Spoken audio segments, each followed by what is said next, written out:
بسم اللہ الرحمن الرحیم۔ السلام علیکم ورحمۃ اللہ وبرکاتہ۔ میں ہوں آپ کا میزبان حکیم امتیاز دانش، اور آپ اس وقت دیکھ رہے ہیں حکمت امتیاز یوٹیوب چینل۔ سب سے پہلے درود و سلام اللہم صلی علی سیدنا محمد وعلی آل سیدنا محمد وبارک وسلم۔ جن حضرات نے درود و سلام پڑھا ہے ان سے ایک میری چھوٹی سی ریکویسٹ ہے کہ آپ میرے چینل کو سبسکرائب کریں، لائک کریں، شیئر کریں، تاکہ میرا بھی فائدہ ہو سکے اور مخلوق و خدا بھی زیادہ سے زیادہ نفع اٹھا سکے۔ تو آج ہم جس بیماری کے بارے میں بات کر رہے ہیں وہ ہے راشا کی بیماری۔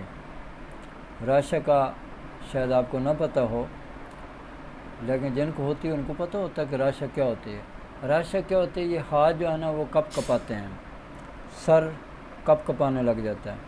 بعض کی یہ جو بھویں ہیں یہ کپ کپانے شروع ہو جاتی ہیں، ٹھیک ہے جی۔ بعض کے ہونٹ کپ کپانے شروع ہو جاتے ہیں، بعض کے دائیں سائڈ کا ہاتھ جو ہے وہ کانپتا رہتا ہے، بعض کا بائیں سائڈ کا ہاتھ کانپتا رہتا ہے، اور بعض مریضوں کی ٹانگیں کانپنا شروع ہو جاتی ہیں۔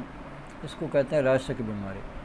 دراصل یہ کمزوری ہے ایک قسم کی، اور زیادہ تر ان میں وہ لوگ شامل ہو جاتے ہیں جو کثرت مباشرت کے شکار ہوتے ہیں، یا کثرت سے مشت دینے کی ہوتی ہے بچپن میں، یا کوئی معدے کا ایسا مسئلہ بن گیا، یا اس طرح کی غذا جو خشک سرد ہوتی ہے، تو یہ سارے مسائل جو ہیں اس سے پیدا ہو جاتے ہیں۔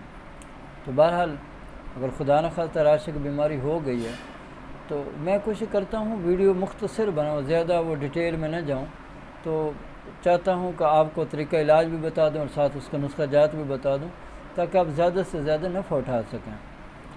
تو اس کا جو طریقہ علاج ہے وہ یہ ہے کہ مقوی معدہ 1000 ملی گرام آپ نے صبح شام کھانے کے بعد ہمراہ پانی استعمال کرنی ہے، ٹھیک ہے۔ اور اس کے ساتھ جو ہے فائش شدید 1000 ملی گرام کے کیپسول آپ نے صرف اور صرف دن کے وقت ہمراہ پانی استعمال کرنا ہے۔ اور معجون دبید الورد پنسار سے مل جاتی ہے، یہ رات کے وقت آپ نے چھوٹی آدھی چمچ استعمال کرنی ہے، ہمراہ پانی یا دودھ استعمال کریں۔ یہ چند دن آپ استعمال کریں گے انشاءاللہ تعالی راشا کی بیماری سے آپ کی جان چھوٹ جائے گی۔ اب چلتے ہیں نسخہ جات کی طرف، ٹھیک ہے جی۔ پہلے نمبر پہ آپ کو مقوی معدہ کا نسخہ دے رہا ہوں، وہ لکھ لیں آپ۔ جلوتری 20 گرام، دار چینی 80 گرام، اجوائن دیسی 80 گرام، رائی سرخ 80 گرام، تیز پات 160 گرام۔ بریک پاؤڈر بنا لیں گے۔ جب پاؤڈر بن جائے گا تو آپ نے 1000 ملی گرام کے کیپسول بننا ہے، صبح شام کھانے کے بعد ہمراہ پانی استعمال کرنا ہے۔ فائش شدید کا نسخہ، سونڈ آپ لیں گے 50 گرام، نشادر 20 گرام، کالی مرچ 10 گرام۔ سونڈ 50 گرام، نشادر 20 گرام، کالی مرچ 10 گرام، بریک پاؤڈر بنا لیں۔ پاؤڈر بنانے کے بعد 1000 ملی گرام کا کیپسول آپ نے دن کے وقت استعمال کرنا ہے ہمراہ پانی کے ساتھ۔ معجون دبید الورد پنسار سے مل جاتے ہیں، وہاں سے لے لیجئے۔ چھوٹی آدھی چمچ رات سوتے وقت ہمراہ دودھ استعمال کریں۔ انشاءاللہ تعالی یہ جو راشا کی بیماری ہے یہ اللہ کے حکم سے ختم ہو جائے گی، ٹھیک ہے۔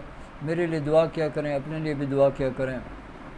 میری اللہ سے دعا ہے کہ اللہ تعالیٰ مجھے اور آپ کو اور پوری دنیا کے تمام مسلمانوں کو صحت والی، سلامتی والی، عافیت والی، برکتوں والی، کامیابیوں والی، خوشحالی والی، خوشیوں بھری، سعادتوں بھری زندگی نصیب کرے، اور اللہ تعالیٰ ہم سب مسلمانوں کو قرض، مرض، رسوائی، تنگ دستی، محتاجی، غربت، افلاس سے نجات عطا فرمائے، آمین۔ وآخر دعوانا ان الحمد للہ رب العالمین۔